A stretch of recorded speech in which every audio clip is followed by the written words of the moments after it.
city. It's just a great place to be, and we're really happy to have Rebecca Holcomb with us today. Just a couple of things before we start. I just wanted to just say to folks that are here from the legislature, congratulations, first of all. And this was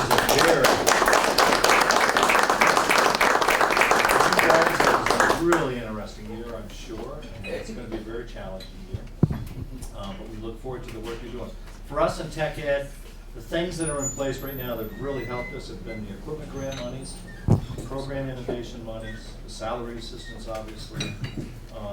And we are not interested in changing the formula for funding tech centers for us at this point, so I'm not sure that the funding will come up. For us, it works, so we're really happy with that.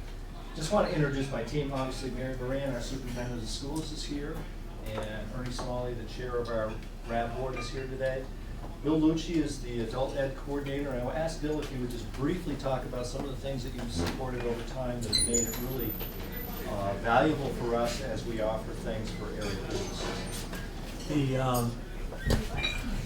The legislature, Department of Education and Economic Development and Department of Labor have been wonderful from our perspective for adult and continuing education. And we've been able to use that funding to launch some pretty innovative projects that lead directly to workforce development. In the past, we received funding where we have the best welding lab, where we're providing welding training, for people to enter the workforce, or we created a course for Hubbardton Forge, a custom class with some special welding processes that they do over there. We've used the funding to support equipment acquisition for the STEM lab, for a joint program that we do with GE Aviation for the electronic technician program. So that money actually goes into incumbent worker training that we're doing here. And one of the other things that we've done is purchase, I'm sure you've seen in Rutland County, that 53-foot trailer with Stafford Technical Center on the side. We have the only publicly funded and supported CDL driver training program in the state, where we're providing fast track access to jobs in the trucking industry. And as you know, that drivers are getting older and new drivers are coming in. And it's been a wonderful program for that. This year, we're using the funding that we received from the Adult Tech Ed Fund to help support workforce development for students that are coming in and they don't have enough funding through VSAC to cover their tuition and fees for workforce development related classes.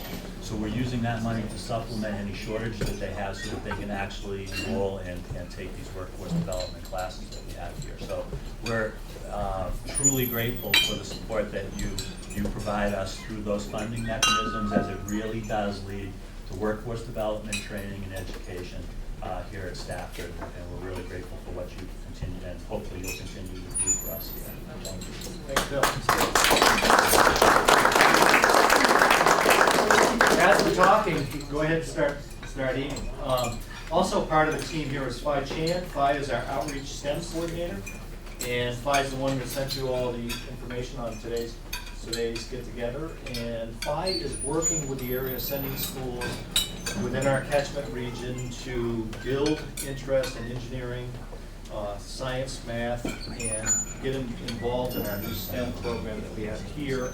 Phi is going to be doing a tour at the end of the program today for those that want to see some of the programs we have here as well. So, and Phi is going to help me in just a minute with something. Darlene McGlory is sitting right here. Darlene is our work-based coordinator, and we'll be talking a little bit about the importance of getting kids out into the field as part of their education. And Darlene's the person that's going to do that for us. And she's been doing it for a number of years. Her background in Rutland, she's been tied to area businesses here as a human resource person, and we're really glad to have her. Also with us today are three of our student RAB Regional Advisory Board members. You guys want to introduce yourselves? Tell them what school you're from. If you stand, Erin. My name is Erin Perry. I am from Rutland High School, and I'm in the Health Careers program at Stafford. My name is is Miranda Platts. I'm from Otter Valley and Newport. My name is Shelby Daigle, and I'm in cosmetology, and I'm from Rutland. And if you did, those of you that know Allie Richards that works in the governor's office, when I was at Oxbow as assistant principal, Allie was on the state board. So these positions are really important for students to get involved with government early on. You never know where you're going to end up. And when Allie was down here, it was really exciting to see somebody I remembered as a kid now working at that level, so it's always exciting. If we could just go around and start with Larry, just introduce who you are and what you're doing here. Come here, back up. Thanks. I'm Larry Copley. I'm the state representative representing the city of Rutland in District 5-2. Dave Dunn with Green Mountain Power. I'm on the regional advisory board and have been pretty involved with the new STEM programming here. Tom Donahue, Rutland Region Chamber of Commerce. Good morning, everyone. George Ambrose on the Regional Advisory Board and a representative from Mill River High School.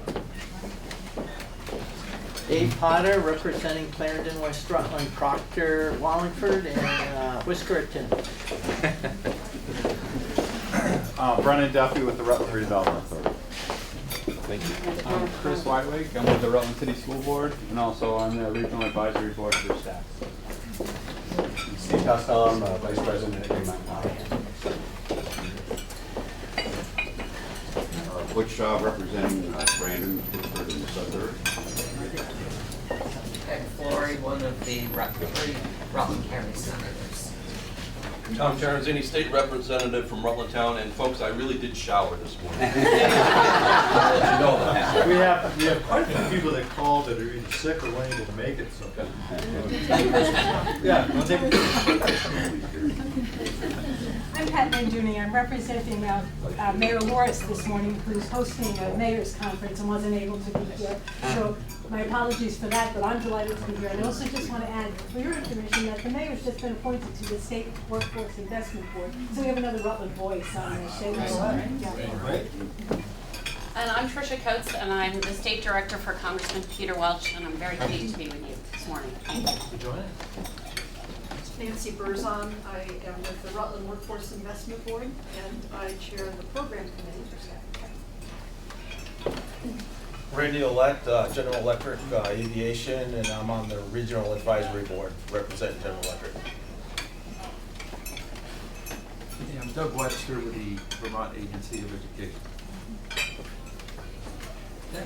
I just wanted to, because I promised Kevin Mullen and Brian Palomar, the other two senators, that I explain their absence.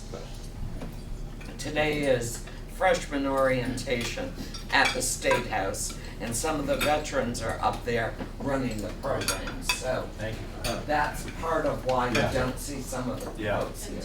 Ted, Herb Russell called me yesterday to express his regrets. He's not feeling well, and I'll update him later. And Mr. Pat, you want to introduce our weatherman, cameraman, recently accepted to Linden State Meteorology Program. Congratulations. If you see on his t-shirt it says STCN, we now have our own newscast, and Kevin is actually our meteorologist, as well as he is one of the people that basically is the host of those shows. And it's really something, so if you go to staffordonline.org and look at that, you'll be really impressed with some of the stuff the students are doing. It's a big change for our video communications program. Kevin's a Slater. He is a Slater, and his principal is really proud of him and loves watching our broadcast. But every Wednesday they do a live broadcast, and they're going around. All the kids from the sending schools that are in that program are doing different pieces. So if there's something in the sending school that they want covered, the principal lets us know. The kids go in and videotape it, and then they air it on our live web. On your chairs, on the right-hand leg of your chairs, I want to get us going so we can get to the really fun stuff today. You're going to see a ticket. You want to pull that off, and we're going to have a little fun this morning. Just a quick little thing here. 4 of them. You got 4? How can I lose? You know, How can I lose? Take as many as you want. I'm going to read off a number, and then we're going to display a little game here. Mr. Chan's going to help me with this. Okay, I'll read the last 3 numbers, make it easier. 709. Has anybody got a ticket? 709. George, would you mind, in the first one, setting the tone today? Stand in about less than a minute. Yep. Tell us where you graduated high school and who was your favorite teacher? Well, I had a 50th reunion at my high school here, what, 2 years ago, I think it was? Something like that. It was Rutland High School, only we were downtown in the old building. And the class, I think, was just under 100, I can't remember exactly. But, let's see, what was your next question? Who was your favorite teacher? Oh, favorite teacher. Well, probably nobody in the room remembers him, but a fellow by the name of Mr. Boyce taught algebra. It was a fascinating class. Were you there? Yeah, I thought you might. Anyways, he had an interesting philosophy. Every Friday, we had a one-problem quiz in algebra. You had to have all the work, you had to have the right answer. You either got an A or an F. That was quite an interesting challenge. So, there you go. Thank you for that, George. Nice, nice. Thanks for breaking the ground here for us. How about 698? Anybody have 698? 698. That might be on one of yours. It's right here. Right there? It's on this chair. Would you like to go? Sure. Where you graduated high school and your favorite teacher? Well, I actually proudly attended Otter Valley High School up through 9th grade. And I graduated from Rice Memorial High School with Steve Costello. So ask me later about that. And I had a lot of wonderful teachers in my life, but I think the one who stands out is Mike Caro, Steve, who was a history teacher at Rice Memorial High School and really introduced us to the world and was very knowledgeable because he had traveled around the world, and he gave us a lot of primary access to really interesting primary sources. And in fact, after about 10 years of working in politics early in my life, I became a history teacher, which I was for about 12 years. So, thank you. Thank you for sharing that. I have some wonderful history staff Jack as we read these off. How about 683? Anybody have 683? Nancy, Yep.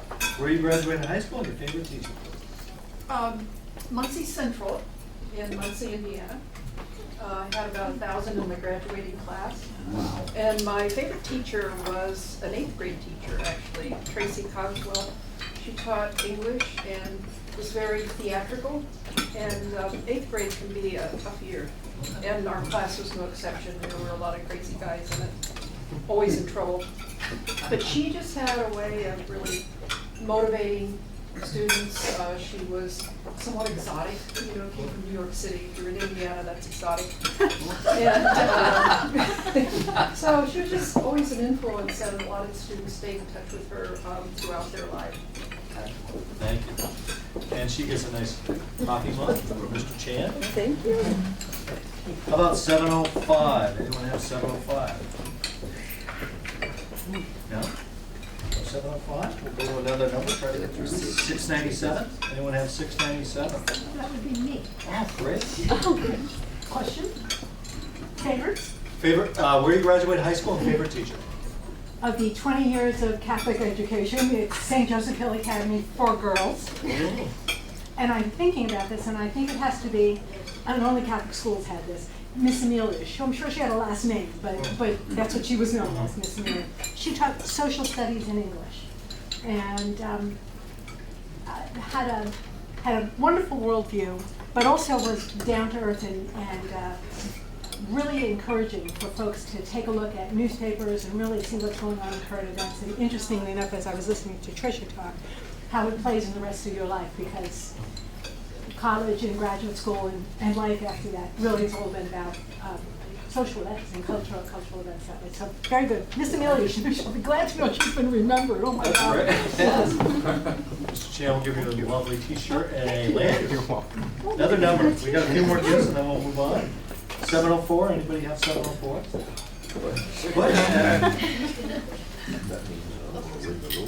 Not quite as far back as George, but I graduated from Middlebury Union High School back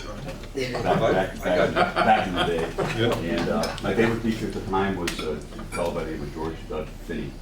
And he taught civics, government and history. And one of the interesting assignments that he gave us, every day we had to read the front page of the newspaper. And that really prepared me for things later on in life, and I'm forever indebted to Mr. Finner. Thank you for that. Ms. Waterman? You know, you think about how many years have passed for some of us, and how you still can recall that person, the influence. 7-11, anybody have 7-11? David? I graduated from Glens Falls High School, Glens Falls, New York, just over the border.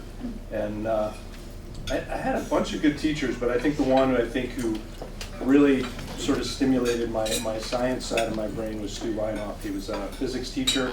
I think he was probably just out of college and was very enthusiastic, and we did lots of hands-on experimental things, and we'd ask questions that we didn't understand, and he'd create an experiment to help us figure that out. So really, it was very stimulating, and I think he liked our class enough because he then took a job at Adirondack Community College, and I did my first 2 years at Adirondack Community College and took a higher level physics class with him. So I had him twice, once in high school and once in college.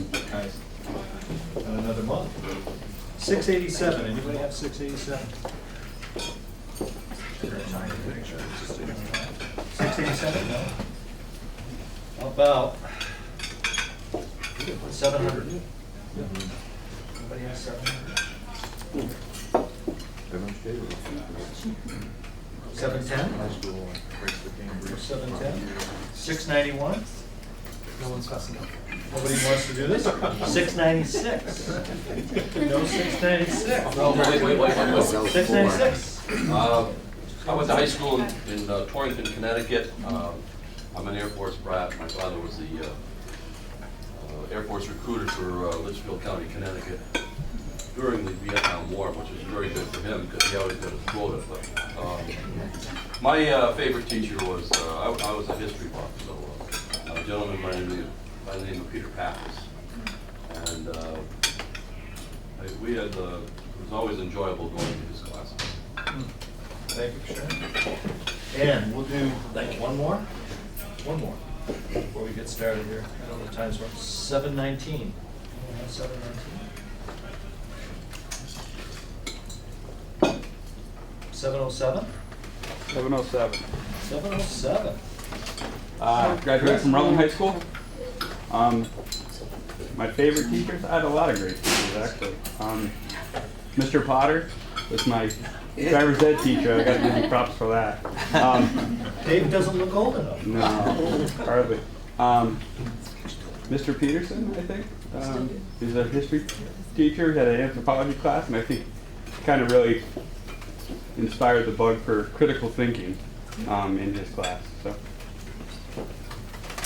Thank you for that. Thank you for sharing. I thought, I just thought today, for me personally, my favorite teacher was an industrial arts teacher. And his name was Mr. Collins. And he later went on to work at the Department of Ed. And my first teaching job, I taught at Keene State as a graduate assistant. And then I left there and I was teaching at U32. And my first day of work, he showed up to congratulate me. And I thought, wow, that is powerful. But to think of, today is all about education. Our talk's going to be all about education. So I'd like to introduce our keynote. Rebecca Holcomb has been with the Agency of Ed as the secretary, our new secretary, since January 2014. She has taught at the middle school level, she has taught at the high school level, and at the university level. She left teaching of social studies and science and was a principal at Fairley School. While she was at Fairley, she helped form the Rivendell Interstate School District over on that side of the state. She has research issues on high-stakes testing and worked on projects related to organizational learning, school leadership, principal development while pursuing her doctorate at Harvard. And she was recently the director of Dartmouth College's teacher education program. She has her undergraduate work from a degree from Brown University. She has an MBA and her master's of ed from Harvard Graduate School of Education. And right now she's still working on her doctorate. And I was trying to think about something to say about an educational leader. What do you say? How do you define a leader? And they're visionaries, they're articulate.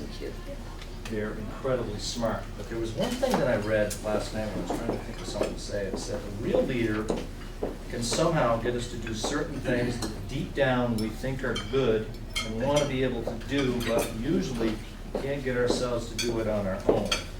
And I think about the things that Rebecca talked about this summer when I first heard her speak. Those are the things that we're all really concerned with. How do we change our schools that we have right now, and where are we going? We all want things to change. I think this last vote statewide, where people are asking for us to make some changes. So without further ado, I'd like to welcome Rebecca Holtmer as our keynote speaker today. Thank you for coming. Thank you.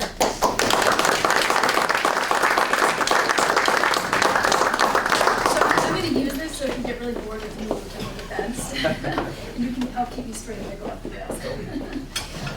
So I didn't get to tell you who my teacher was, but my favorite teacher was actually a work-based internship. It was actually a glassblower. It was about 8 weeks working with. And what I learned from that glassblower was actually how hard you have to work to do what's valuable. And that's an incredibly powerful lesson. It isn't an academic lesson, but I think that's actually a great way to introduce this, because I think what we are struggling with in Vermont is to figure out how to engage every child and help them understand the connection between what they do in school and where they want to go in life, and how do we make that purposeful. And for me, that work-based internship really taught me what it meant to work. And I think that when kids have that kind of opportunity, it really changes how they think about school. So I just sort of throw that out as well to start this conversation.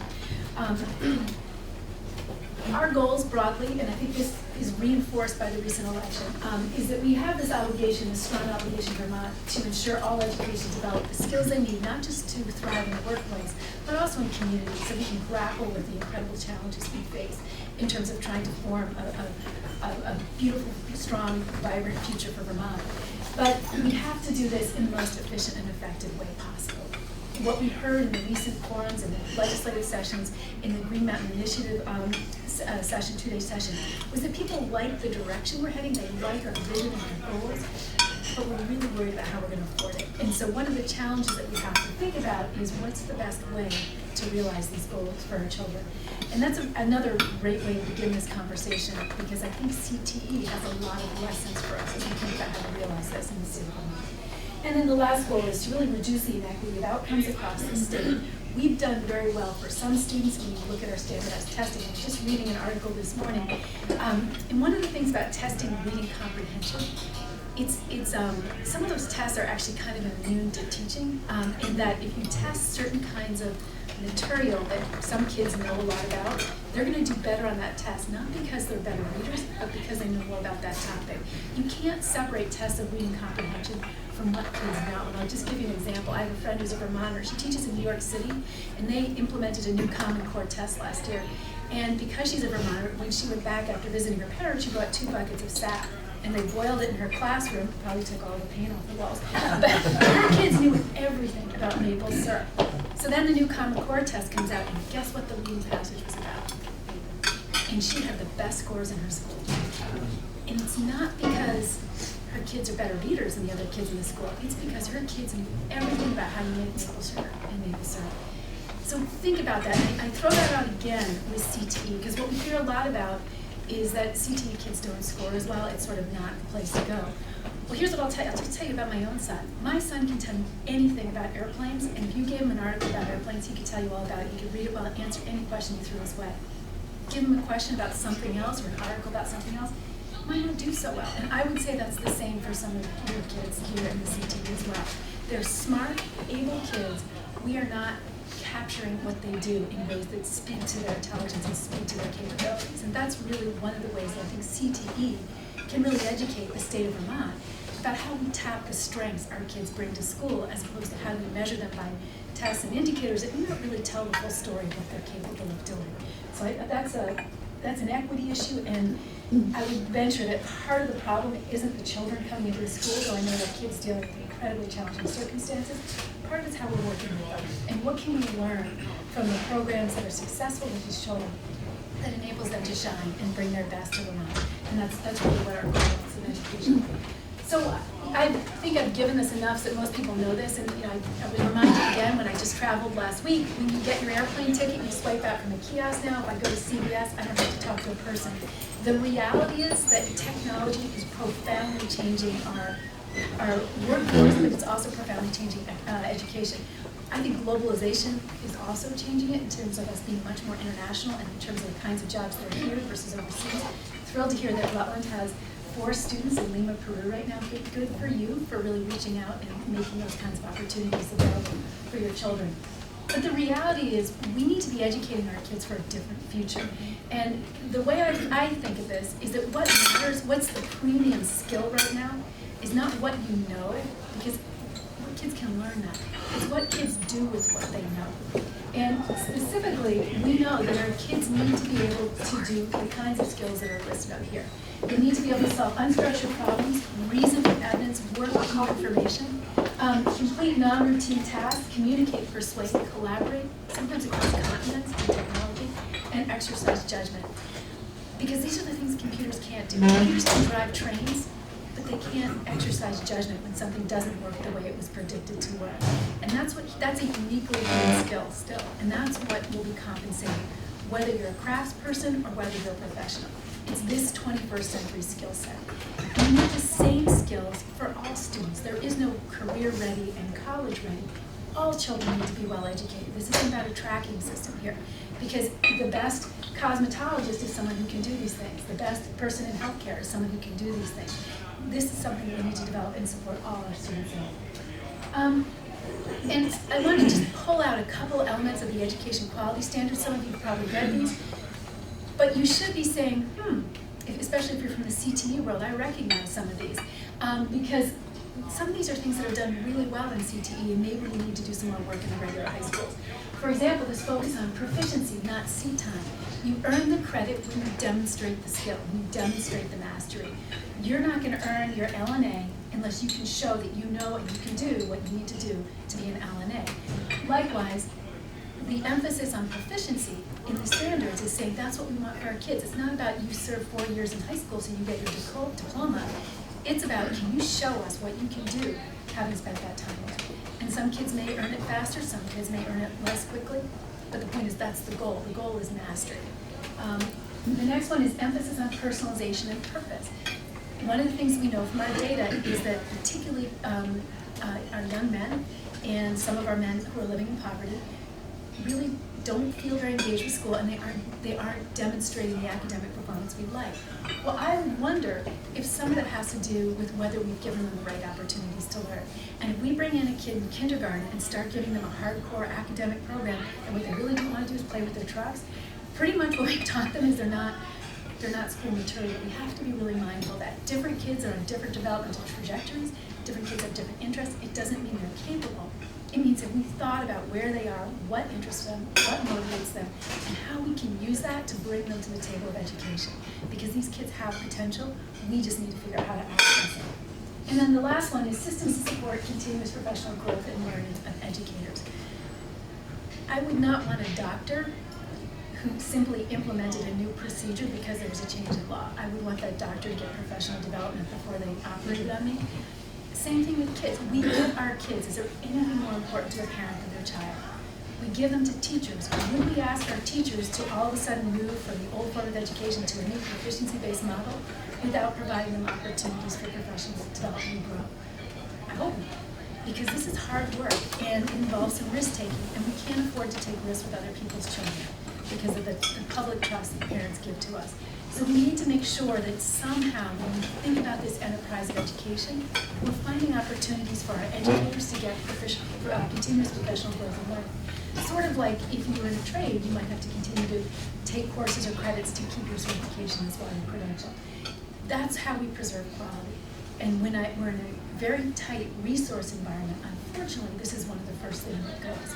And so be mindful of that as we ask our schools to do these heavy, heavy lifts. They're wonderful. I haven't heard anyone across the state say they don't believe in the things that are going on. What I have said is help us implement with integrity, because if we don't do these well, we won't be able to realize the tremendous power and benefit of these tools. just to give you a sense of the breadth of the education quality standards. You've probably heard a lot of our conversation about we're giving these standardized tests. We know that they're one indicator of school performance, just like you might check your oil.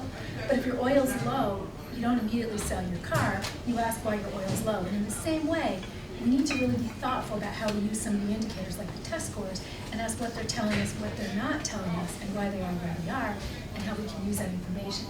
And in Vermont, we know we care a lot about a lot of other stuff that isn't just literacy and math. We care about scientific inquiry. When you think about global warming, how do you know what's true and what's not true as citizens? How do we make good decisions? We need that ability to reason and to inquire. Global citizenship, again, I think this is someplace where Rutland's been very, very strong, encouraging our children to think of themselves not just as citizens of Rutland, but as citizens of the world. And in an increasingly global world, that's an advantage for them. Physical education and health, if we don't have health and wellness, including mental health, our children won't be able to go forward.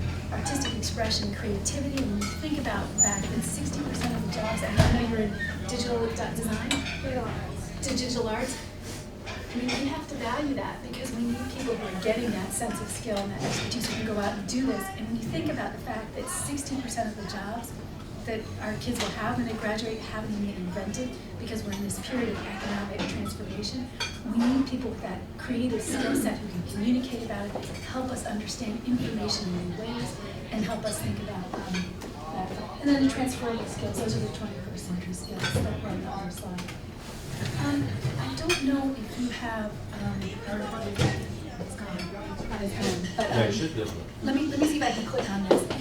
This is, I just want to show you this. I went up to North Country. I could have come here, I know, because I know you do this here too. But what I want to show you is an example of what a student said about the mechatronics program at North Country CTE, because I really think it captures some of the transformation that's taking place in CTE. I think I got it. You got it? They're not muted. Oh. Sorry about that. No, Transferable skills. Yeah, You're welcome, thank you. I'm working on my transferable skills. But oh, here we go. Where's the volume? Okay. Like Roverbach? It's pretty simple. It is these cylinder things, and you just put screws in them, and this is boards, and you put this little board right here on it, which is like the whole memory board and all that. Putting it together was the easy part. Yeah, coding's the hard part. So when something bumps into the whiskers, it'll touch these prongs, and it will tell the robot to move a different way. I was challenged by the Career Center classes because they try and do something different than the normal classes do. They try and have you build things and do things and make things and plan things, rather than in the academic courses, which is more memorization, I think. All right, did you catch that? Mm-hmm. Profound. I mean, how, if we have a clue this one. Very good. How wise children are and how infrequently we ask them. But I think that really captures it, that comment, what the transition that's taking place in the CTEs. But really, honestly, that we need to scale across all schools in Vermont. It's that by challenging ourselves to apply what we're learning, we actually have to know if we understand it or not. CTE isn't an alternative lesser track. It's the track that tests whether you really understand what you're learning. And that's incredibly powerful. That young man that you saw in the video, I asked him what he realized that was the biggest learning he took away from this. And he said, well, I realized that people used to do the work these machines do, and now people write programs that make the machines do the work people do. These kids are so smart, and they know what's going on, and we just need to give them the opportunity to show what they can do. But incredibly, incredibly able and insightful. And that's it. There was another student here who was developing a 3D printer program. I know you have a very powerful program, including a student who made a maple syrup tablet, a one-way valve. I hope he patented it. But I mean, it is brilliant. It really is brilliant. But to make that, think of the trigonometry you have to know. I mean, think of that. That kid probably knows more math than just about anyone in the building because he had to use it. If he didn't get it right, it didn't work. That's what's so powerful about what you're doing. It's applied learning that really tests what you understand and what you know. And it gives the kids who might not thrive in a traditional math class where they just have to sit down and work through the textbook page after page to just show you how much they can do. And it makes you really think and really be humble about what it means to do excellent work. And I can't say that enough times as I go around the state. And I cite Stafford all the time because there's some really exciting and innovative work here that you all should be really, really proud of as you go forward. So just to give you another highlight of some of the changes, I think the one thing I would really take away, and this is another area that Stafford is really strong and I think leading the charge in the state, education is no longer just grades K through 12. Vermont has given us some powerful tools in terms of Act 77. It gives students opportunities to do workplace internships like the one I mentioned, but also many of your students are already doing work. I know when I came here before, people were talking about working in emergency rooms and hospitals, getting that real world experience which helps them understand what it means and really motivates them. When you're sitting in chemistry, you understand why you have to know chemistry. And so that's really incredibly powerful. It's not just that you understand, it also makes college affordable for a lot of our students. When you think about the incredible cost of college, if you can leave, and I know there's students in Stafford with almost 2 years of college credit, you're only 2 years away from an RN if you're in the health field. That's incredible. Instead of paying for 4 years of college, you can pay for 2. And in one generation, in many families, you can go from a high school diploma to a college graduate and a job that we know is in high demand. We need more RNs in the state of Vermont. That's incredibly powerful, and I really think Stafford's a leader in the state in making that possible. And it's something we worry about statewide because what we do know in the state is that there's incredible variability in terms of post-secondary success. These are the statewide in the class of 2012. We get this number by matching the National Center of Educational Statistics on college attendance with our graduating cohort. And this is what comes back. Despite whatever they said, we see that in some districts, 77, 80% of the kids go on to college. In others, it's as low as 36, 37%. Now that's inequity. Because when you look at what we know about outcomes and opportunities, I'm not saying everybody has to go to college. But I'm saying every kid should have a choice and the option of going to college if they want to. And college isn't just a 4-year liberal arts program. It could be an RN, some advanced work and to get tech certified in some national industry.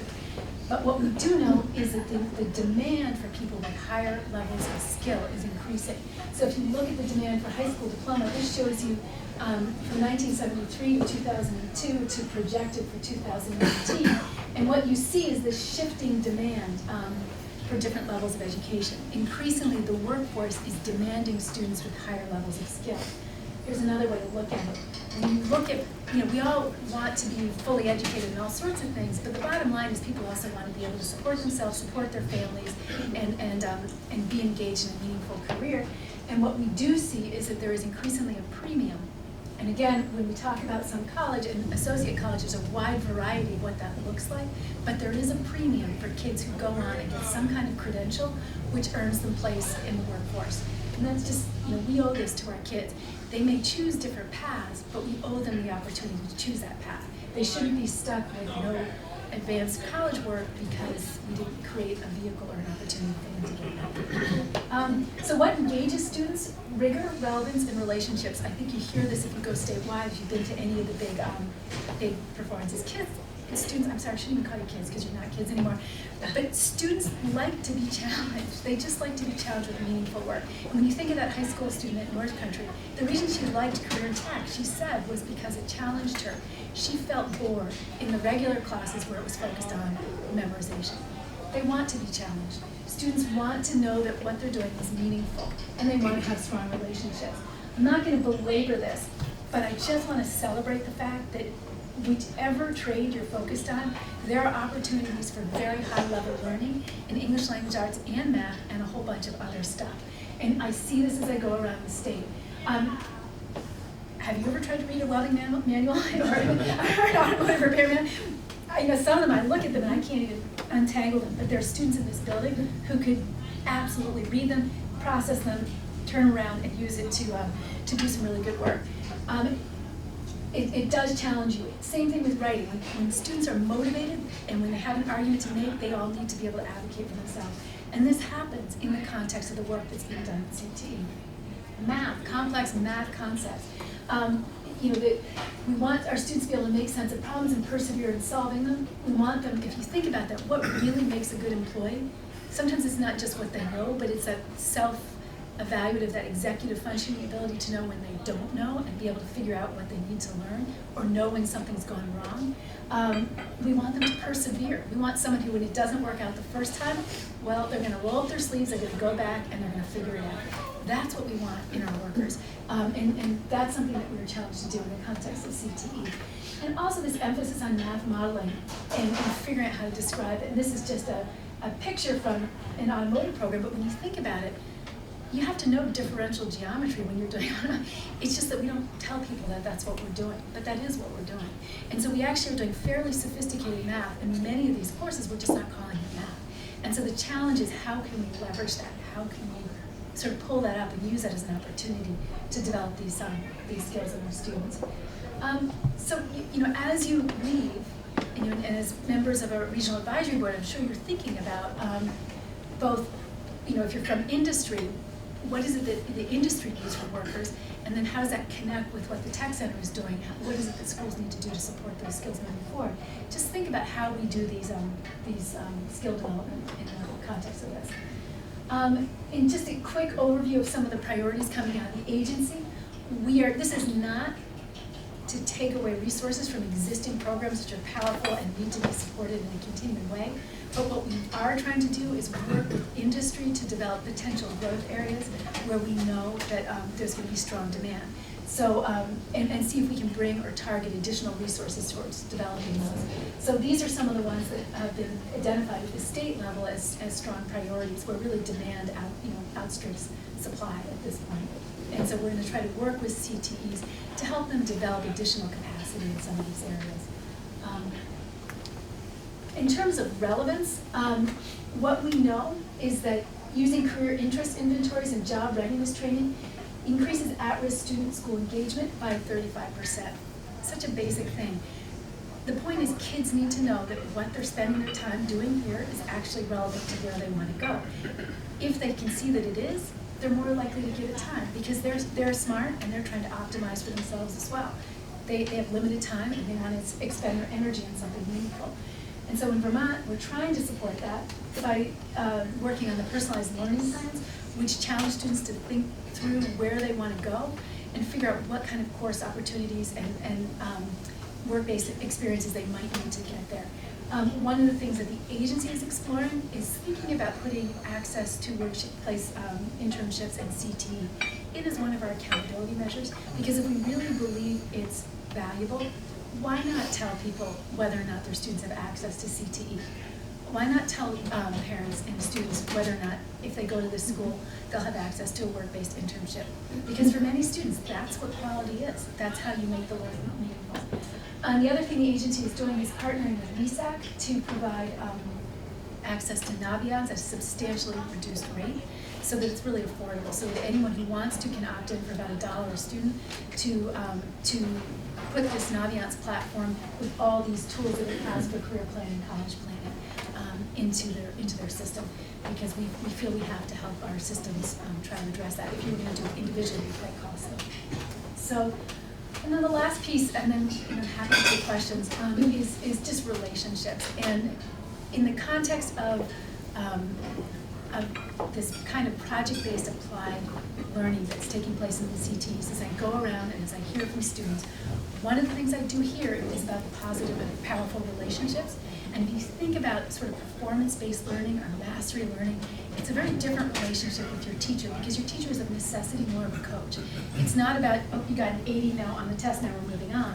It's about your goal is to earn that nationally recognized certification. Let's sit down and figure out what you can do, what you need to work on to develop that next. It's a very different relationship. And what I hear from students is how much they appreciate that sense that there's an adult who's invested in their success. And I would just put that out there, because that's something every child in the state of Vermont deserves, an adult who is focused on them and helping them achieve their goals and their success. And I also thought this was just such a wonderful quote, because I think there's all kinds of stereotypes around all kinds of people. And this was a girl who was the only girl actually in the building trades program. And the reason she went there is because it felt like such a safe place. That teacher was able to make her feel valued, was able to celebrate her passion and her interests and her strengths, was able to coach her in a way that didn't feel judgmental when she was afraid of things like getting up on the roof, and just made her feel valuable. And that's what every child in the state deserves. And again, we all can get better, but there's some really powerful work being done in CTs, and especially in Stafford. I've been so pleased with what I've seen, and it's just great to build on that and keep it going. So that's my presentation for today, and I'd love to hear questions.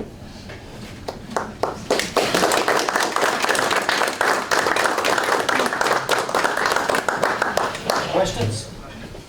Just want to make a little plug or a little thank you for all the kind words. And about at least 10 years, I'm losing track of time, at least 10 years ago, I can remember Doug Webster was sitting right over there coming to me and letting us know about, came to the directors' meetings and was talking about these industry credentials and different levels of them. And we all looked at him like he was, what's he talking about? And it was like, he says, you're going to need this, kids are going to need this, because this is the next phase for kids to get employed in, for kids to have relevant training. And we finally, as a group, jumped on it. Next thing that came along was the dual enrollment opportunities. We had the VAST program at VTC. We had Intro to College Studies, and that for us was huge. It was a huge thing to get kids here. And Lyle was very visionary. Lyle Jepson, the former director, was visionary, and he hired Bill Lucci, and he said, you're going to come in and you're going to make every teacher here have an industry credential or some sort of a dual enrollment opportunity for kids, because that's where we're headed. And so I think putting the right people in place was really critical for us, and the vision that people had for tech centers and for kids has been really wonderful. The new STEM program, that money that was made available for us was huge for us to get that going, as well as a community that supports the tech center. We had a bond at a time when we didn't think we would get a bond to support renovations, because you got to renovate to do the proper training. And you can tour that today if you'd like. Fly will be giving tours. Questions or thought for Rebecca?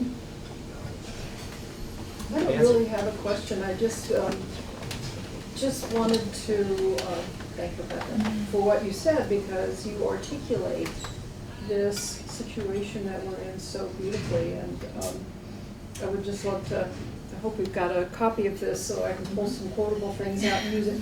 So we are trying to do a lot of this work here, and in Rutland in general, even with populations of young people who are out of school that didn't take advantage of some of the opportunities they had while they were in school. So now we're trying to help them get back on the ladder.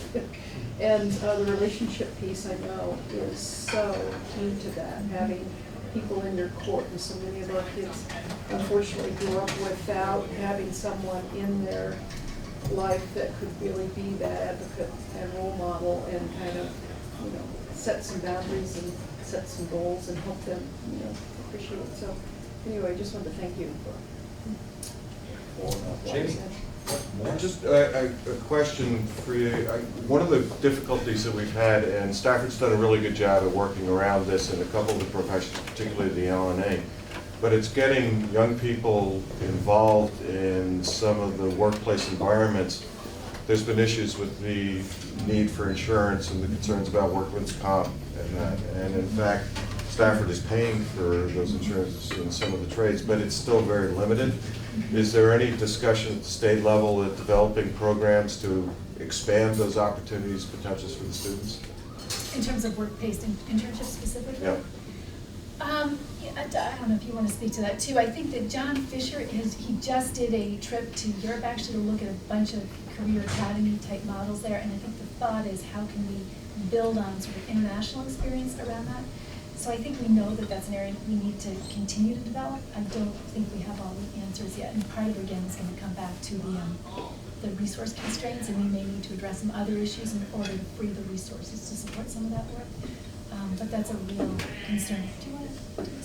Well, I know work-based learning has been on the agency's agenda for a number of years.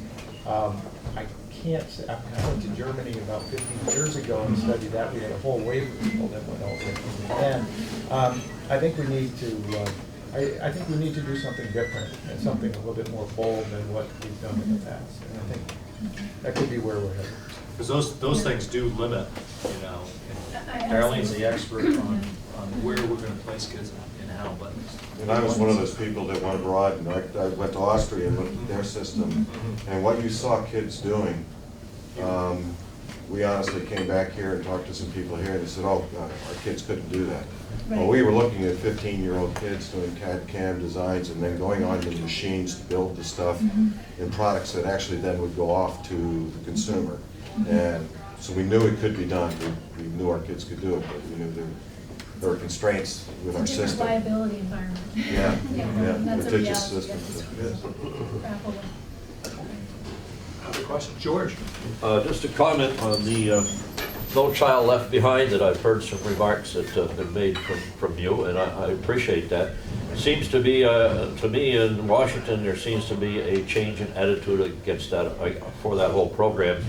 Do you have a chance to work with folks there in terms of your views on it? Well, it's funny you ask. Because I was actually at the Council of Chief State School Officers conference last week, and it's when the secretaries from all the states get together. And historically, that agency has been that organization has been very pro-waiver and very supportive of some of these policies. And I have to say that last week there was a real sea change. And what we're hearing is an effort to push back on some of the requirements of No Child Left Behind. That to me is a very, very positive development. Just in terms of No Child Left Behind, my sense is that with the shift in Congress, there is very strong interest on the part of the Republicans to move towards reauthorization soon, which means they would change No Child Left Behind. And my guess is in the next 2 years that will come up in Congress, and there'll be some effort to change that. And what we've heard is that they're a little bit more supportive of state-developed models for looking at accountability, a little less interested in high-stakes test-based accountability. And I think that everybody, I haven't heard anyone on either side of the aisle say that they believe No Child Left Behind works. I think the issue was, and really what we know in Vermont, is that if your school or your district is serving a slightly higher proportion of students who are living in poverty, you will be inevitably marked as a bad school. Because what a school does is try to move students and develop them. But if you start lower, you're always going to be lower, even if you increase it twice the rate of someone else. So even just the way they talk about school quality is flawed in No Child Left Behind. And I think people in Washington realize that right now, so I think that tenet will be gone as we move forward. What we are trying to do is really, because we're sort of the flea on the tail of the dog, because we're so small, we've been trying to form very strong partnerships with states like California, because when California speaks, the world listens, and working with them to align. What we would like to do is move towards more of what in Europe you call an inspectorate model, but really the school quality reviews, where we work with areas to identify their criteria for success, include some state level criteria, and actually focus on site reviews that are the goal of them is to support continuous improvement in learning in that region. The challenge we will always have is that many of our units are so small. So I think one thing we're going to have to grapple with is whether the best way to support improvements is at the school level or is at the SU supervisory union district level. Because we have entire school districts of 15 kids, and in a resource tight environment, I'm not sure the agency visiting 15 student districts to provide individualized support is really an effective way to improve learning overall, particularly when things like instruction and special ed will move to the supervisory level. So part of what we're looking at is what the best unit is. But how could we set up a system that brought educators from different systems across school lines to go look and see what's being done? For CTEs, to have someone from another CT come and observe their programs, give you feedback, and really build that sort of professional capability internally to support improvement. So that's sort of where we're trying to sort of angle towards. How far we'll get, I don't know, but we're kind of loud and we're persistent, so we're going to do our best. Yeah. Other questions? If not, I'd like to thank you for coming. We do have a gift here. I got together some things. We have our water bottle. We have some other coffee mug. And some other items there. We really appreciate it.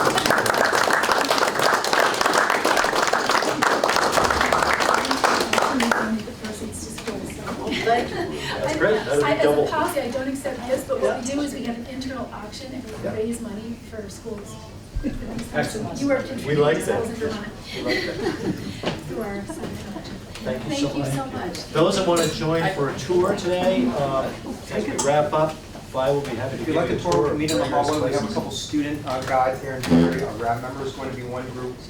We have Isabel outside with Autumn, who served us in that culinary program. And we also have Anthony, who's a third year in video communications. But if you'd like a tour, we'll gather for a short one, give you people up.